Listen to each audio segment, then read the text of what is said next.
Hey guys, how's it going? And thanks for tuning in. In this video, I'll be going over specific infotainment settings and features of the RS models. This is going to be for the 2021 RS6 Avant, the RS7 Sportback, as well as the RSQ8. We'll have all of these specific features. We're talking about the virtual cockpit, the heads-up display, and the center screen here. So I'm going to start with things on the virtual cockpit as far as additional information and layouts. Then we'll go to the heads-up display, and finally we'll end up on the screen here to go over the drive select and other things as well. All right, so starting out with the gauge cluster, I have it in the most traditional layout here, and it's, big round gauges and information in the center. Like all other Audis, you use the scroll wheel here to control different parameters on the information screen. And if you click the view, that's the same for both of those layouts, information or driving layouts. Now you actually click this little menu button on the left here, and you'll see the first unique aspect of the RS models is the sports display.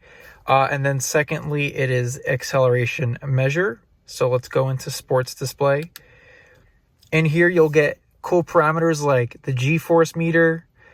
You'll get individual tire pressures. And I know that this is available on some of the lower RS models as well. If you spec the ceramic brakes, I believe you get a specifically different tire pressure monitoring system.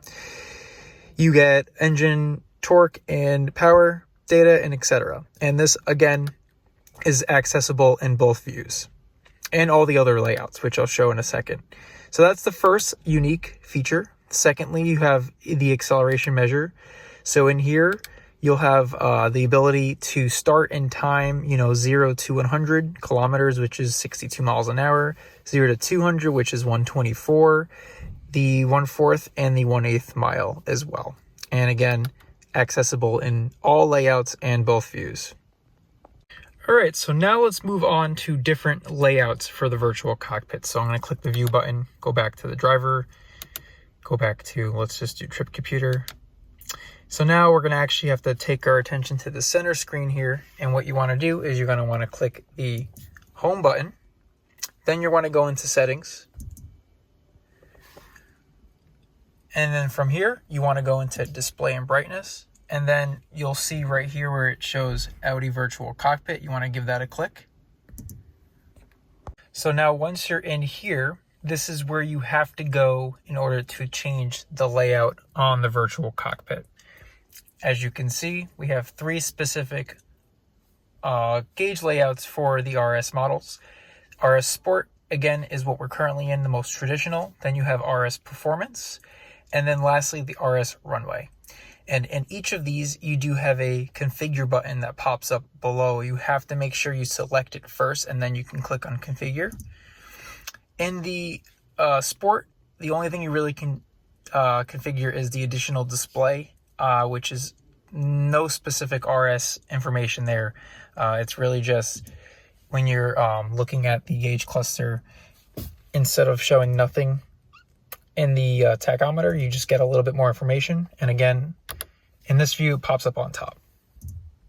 Now switching over to either of the other RS modes, there is actually some more customization to be had.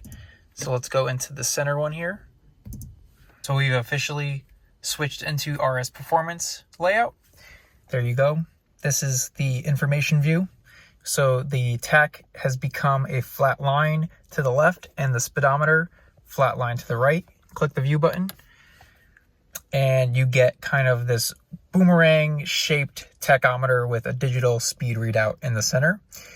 And you'll notice on the right here, now you have some real estate for some more unique aspects. Go into the configure. Now you can see the additional information available. So you have an additional display for driving mode, which is this mode here. So you go into that. And you have the ability to show the engine data as along with, you know, other cool things like the G meter and the tire pressure, as well as economy. And then you have a specific option to do an additional display in the information mode, but this one you don't have the availability to display the RS specific functions. So again, that is this mode here. Going back out of this, so we do have another option right here, automatic activation of RS layout.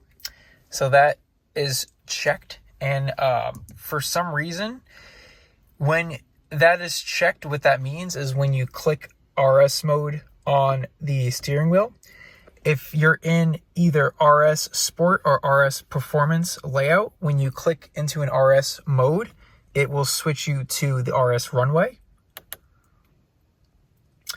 And that, even if you spec that in this middle option here, it always defaults to the RS Runway. I'm not really sure why they even give you that switch button in the RS Performance.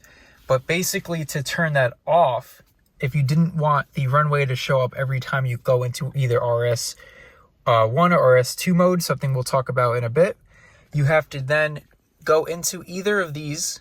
We'll go back into RS Performance. Actually, let me switch out of RS mode so you can see. So you see how it goes back when we switch back to auto. Click on Configure and uncheck this right here.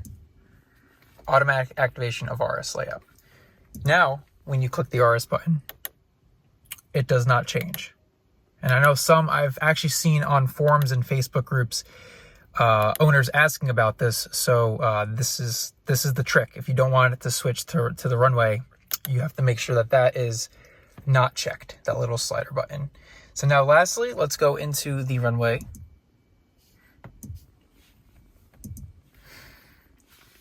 And so you can see in the information mode, it's actually identical. It's the same as the RS Performance, but then when you click the view button, that's when you get a really slick animation. I mean, the lines turn red and they almost resemble taillights in the distance, you know, with a slow shutter speed on a camera almost.